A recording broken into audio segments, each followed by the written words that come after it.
Hey there! So Marvel Rivals Season 5 is right around the corner, and the most heavily rumored characters coming to the game are Rogue and Gambit from the X-Men. Both of these characters have incredibly interesting histories and abilities, with Gambit being a Cajun thief with the power to blow up almost anything that he wants to, and Rogue being a southern gal who could drain the life out of you just by brushing past. Both of these characters are incredibly beloved by fans of almost every adaptation they're in. Those fans also include me. So how do we think this season is going to go? Well, at least one of the gallery cards and some leaked voice lines point in the direction of the villains for the season being mainly Tannelir Tiven and Endwi Gast, more commonly known as the Collector and the Grandmaster, and one of the new arenas is supposedly the Collector's theme park. So now, with all of that information, I have taken it upon myself to write a possible story for the new season. Please keep in mind that I am writing this on the 6th of November and nothing has come out officially yet for this season.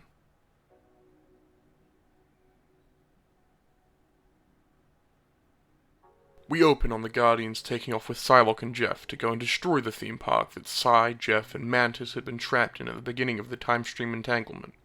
Once they get to within a decently close distance, guns turn on them and shoot them out of the sky. The Milano begins to tumble towards Endwi Gast's theme park. We cut suddenly to Haven House just outside of New Orleans in Louisiana. Remy LeBeau awakens to a crash out front and sees that his wife isn't in bed with him. Quickly hopping into his gear and rocketing outside, he sees Anna Marie LeBeau standing outside the front of the house in her battle gear. The sky begins to glitch as Gambit's eyes trickle down to see the crashed wreckage of the Milano, with Jeff, the Guardians of the Galaxy, and Psylocke stumbling out from the burning pile of metal and rubble. It becomes obvious now that the married X-Men were in an exhibit mimicking their current home. Now Gambit, Rogue, Psy, Jeff, and the Guardians all have to make it safely out of the theme park, and they will have to do that by repairing the Milano. So I've decided to give you all a little treat and give you both characters in the first half of the season.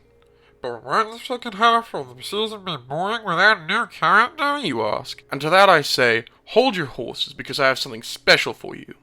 But in the meantime, let's dive into that first character. Anna Marie LeBeau is the daughter to Mystique and Destiny, half-sister to Nightcrawler, and wife to Remy LeBeau. She usually goes by the name Rogue and has the ability to sap people who make skin contact with her. 99% of the time, her power is on 24/7 and she cannot switch it off. Depending on the length of time that she makes skin contact with a person, Rogue can sap powers, skills, memories, and even the life force out of a person. During her time as a hero, Rogue has served with many teams including the X-Men, Excalibur, and the Avengers Unity Division. She's currently leading and training the Louisiana group of X-Men, as well as training a team of young mutants known as the Outliers. For the purposes of this pitch, Rogue is a Vanguard with 650 health. Anna's passive ability references her usual devotion to and care for her fellow team members and associate heroes, being that when any of them get hurt, she tends to get very mad. In this particular instance, for every allied hero that gets taken down, Rogue gains a temporary stack of 75 health and max health, as well as a temporary boost to her damage, attack speed, and movement speed. Rogue's first active ability calls for her to headbutt an opponent, stunning them for a very short period of time and giving her access to a random unused non-ultimate ability that the opponent has, temporarily. Whilst Rogue has taken this ability, the opponent cannot use it. Mrs. LeBeau's second ability is one most commonly attributed to her as having been taken from Miss, now Captain Marvel, prior to Anna's turn to the side of good. That ability is the ability of flight. Rogue can dash forward, taking off into the skies for a short period of time, during which she gains a speed boost in comparison to her walking speed. Anna Marie's third and final active ability is a wound-up punch, with similar but slightly different timing to that of the Thing's Stone Haymaker. This punch does not do a lot of damage, possibly only slightly more than her regular melee attack, but it stuns opponents and can reflect enemy projectiles such as Iron Man's invincible pulse cannon. This reflection also changes the team affiliation of the projectile and halves its damage. For Rogue's ultimate, she takes her gloves off, gains a movement and attack speed boost, and a damage boost. Every single hit that Rogue lands, whilst using this ultimate, has a lifesteal on it and adds 3 seconds to the timers of all the abilities of hit opponents, as well as stealing 4% of their ultimate charge. And finally, to round off the kit, Rogue's team up is with her husband, Gambit, and he can jump to and then swing off of her whenever she is flying to allow him to get to some truly bizarre spots. I just wanted to take a second in between the two character descriptions to tell you about the map for this season. So the new map is a new Convergence map set in the Collective's theme park where the attacking team is simply just trying to get some new pieces to fix the Milano. And I think that an interesting and unique thing that could happen with the Chronoverse Saga achievements for this map is that instead of giving you achievement points that build towards getting just some regular tokens or whatever, they could give you collectibles to put in your inventory. The collectibles could be plushies of characters that definitely aren't going to be in the game for a wee while, like X-23 or Kate Bishop, for how similar they are to other characters that are already in the game. Also, I think making them plushies would just be very on brand, as it is a theme park, and what do you win at theme park games or carnival games? Plushies. God, that writes itself. I'm a genius. Oh yeah, back to it. Remy LeBeau is the literal king of thieves and currently resides in Haven House, which is an old orphanage just outside of Louisiana. He's currently married to his second wife, Anna-Marie LeBeau, better known as Rogue, and helps her train and lead the Outliers in their early starts as mutant heroes. Remy, or as he's better known, Gambit, has the ability to charge any non-organic object that he touches with kinetic energy, essentially giving him the choice to turn any object that he chooses into a bomb. When you couple that with his ungodly agility, his signature melee weapon of a metal staff, and his deadly accuracy with throwing playing cards, and you have one hell of a man. For the purposes of this pitch, Gambit is a duelist with 300 health. I think it goes without saying that Gambit's primary fire is his explosive playing cards, which you can throw in 13 groups of 4, because 13 times 4 is 54, and that's how many cards are in a deck of playing cards. And his alt fire would obviously be his staff, but less obviously, his staff would not be charged for his alt fire.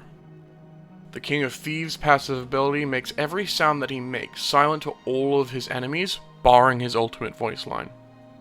For his first active ability, Remy throws down a set of charged playing cards that he can either detonate at will or will automatically detonate after 15 seconds. He can have up to 3 groups of these cards out at any given time, and they will not begin to reload until after at least one of the groups has exploded.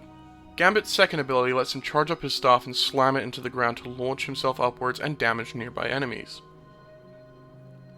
Remy's third active ability lets him grab someone and charge up their outfit, stunning them while he's grabbing them. The grab and stun only lasts 3 seconds, or until Gambit gets hit, whichever happens first, and the potential damage climbs up by 60 every second that Remy has a hold on the opponent. Gambit's ultimate ability can be summed up with one tear-jerking scene. The cards always be in my favor!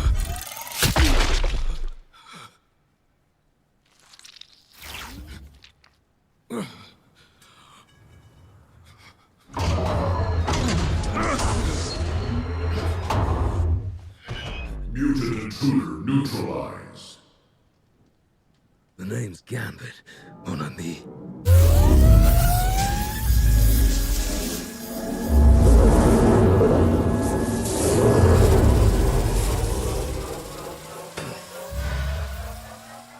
Remember it.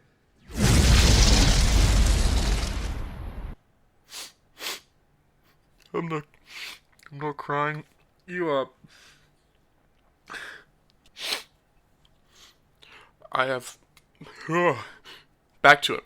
I have 3 ideas for Gambit's team-up. He can use potentially A, the team-up mentioned before with Rogue, B, a team-up where he hops on Wolverine's back and charges his claws up, letting Gambit leap off in a similar manner to how he would in the Rogue team-up and giving Wolverine a massive damage buff for his next melee hit, or C, a team-up with Doctor Strange inspired by the comics where Gambit holds Agamotto's other eye and allows Strange to double the range and also extend the time on his ultimate.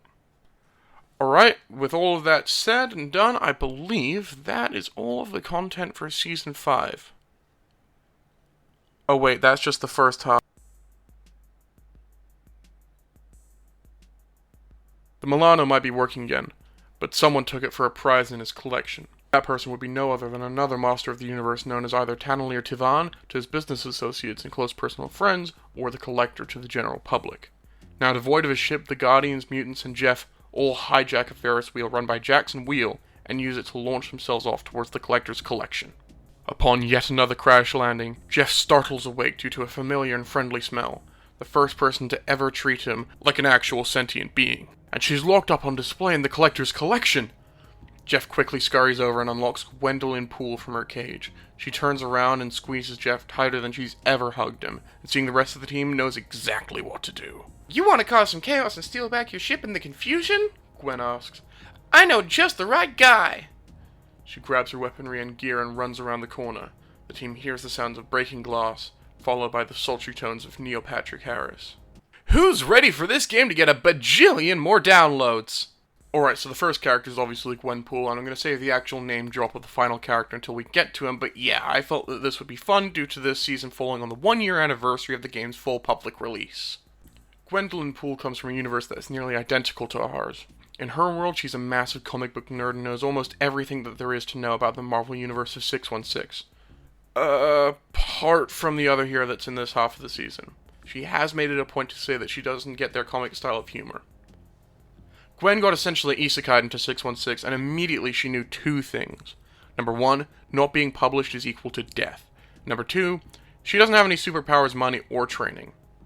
Immediately she goes to get herself an ID magicked up by Doctor Strange, and then goes to become a mercenary for hire, eventually working for MODOK alongside her first mentor, Batroc the Leaper. Gwen would eventually discover that she has the ability to step in between the panels of the comics into a realm that she calls the gutter space, and I'm pretty sure is just a renamed and reframed marginalia. And I will be referring to it as such from here on out, but of course, dude would never give up his homeland so easily. Gwen has also retconned herself into being a mutant. For the purposes of this pitch, Gwenpool is a strategist with 275 health. Gwen's passive, Merc for Money, means that she deals extra damage to any enemy that is tagged by her teammates, and they drop money when she kills them. If Gwen picks up that money, she gains a damage boost and gains some regeneration on her mid-fight snack ability. Gwen's first active ability is a mid-fight snack, which acts exactly like the sandwich from Team Fortress 2 in the fact that she can eat it for a quick boost in health and energy, or she can throw it to her teammates for the exact same effect on them. Gwen's second active ability lets her tear a hole in the fabric of reality for a short time, letting her and anyone else who wishes to follow hop into marginalia for a short amount of time. Enemies slowly get damaged in there and allies get healed, and a portal opens up after a short time that is as close to the objective as possible without being close to enemies. For her third active ability, Miss Poole yells out random information about a target that she can lock onto. That target then has a 20% chance to miss each individual hit for the next 20 seconds due to them being distracted by how she could possibly have known that information. Gwen's ultimate lets her tear a large portal open into marginalia that forces everyone that touches it through, and the portal that opens back out this time doesn't actually open until an enemy team member dies, or there are no remaining allies outside of marginalia alive. Gwen has a team up with Jeff the Land Shark that lets her ride on his back, and if she is doing that whilst he performs his ultimate, his damage to enemies and healing to allies are both buffed by the Kingdom of Marginalia. A new developing trend in every Marvel Rivals season is that there's one map added to the common rotation and one new game mode added to the game instead of the 2 maps per season. The game mode that I've decided to add is going to be themed around the collector and its collection quite closely. The game mode is essentially capture the flag, but there are multiple flags and they are not being defended by any particular team, they are simply just around. Teams can steal the quote-unquote flags from each other, which would be different various collectibles. And the game mode is one when you hold a majority of the collectibles for a certain period of time. Now with all of that said and done, let's get into the final character added to the season of Marvel Rivals. Wade Winston Wilson is not a mutant. He is a mutate, or if he is to be believed, an honorary mutant, or hutant. He received a serum derived from Wolverine's DNA that gave him super advanced regeneration and stopped his body from dying of cancer. He later became a vigilante, mercenary for hire, and also technically a superhero. I'm gonna be honest, there's not that much that I have to explain further from here. We've all seen his movies by now. We all know Wade's deal. For the purposes of this pitch, Deadpool is a duelist with 350 health. I feel like it goes without saying that Deadpool's primary fire is his Uzis and his alt fire is his katana. Wade's passive ability is just his general regeneration and he'll heal 35 damage per second. Wade's first active ability lets him taunt an enemy player from at least 40 meters away. This makes every other player, both allied and enemy, invisible to them until either he or the taunted player is killed. But it also triples the damage that that player can deal to him and it ups their movement speed significantly. Obviously Wade's gonna need to escape the people that he's just pissed off, so as a second ability, he can double jump. Wade's third active ability is just simply a double slash with his katanas, dealing a large amount of damage and giving the enemy a 1 stack of DOT bleed. The bleed stack damage is doubled if the enemy did not have Wade on their screen at the start of him slashing at them. Deadpool's ultimate ability gets randomized every single time. With each of them, he pulls out a different weapon from his quote-unquote magic satchel. There are 3 different possibilities. Either he pulls out a giant hammer that slams down to knock everybody over and do massive damage to enemies, Or he can pull out a disco ball that makes all of the nearby enemies stop fighting and dance. Or 3, he pulls out a baby knife that he throws with pinpoint accuracy at any one enemy within the line of sight that kills them instantly. A possible team-up that we could give Deadpool is that he gets a temporary boost to his damage, attack speed, and movement speed if either Wolverine or Spider-Man that's on his team happens to die. And yes, I know this is rehashing an idea that I had with the Rogue passive, but, let's be honest, it really works for his character. And that was everything. What did you think? Tell me in the comments below, and don't forget to like and subscribe to this channel. I feel disgusting by saying that, but please do. And one last thing that I want to say is thank you to all the people who've supported me thus far, and all of the things that are slowing me down and blocking my uploads are sorted now, so hopefully I can get back to doing, semi-regular uploads. I'm also sorry for not uploading the video on the Midnight Mission Team pitch. That looks like it's going to take a wee while longer because some of these characters don't have a lot of material to work with or to research, so that video might be pushed back by even up to a few months. But until the next upload, ta-ta!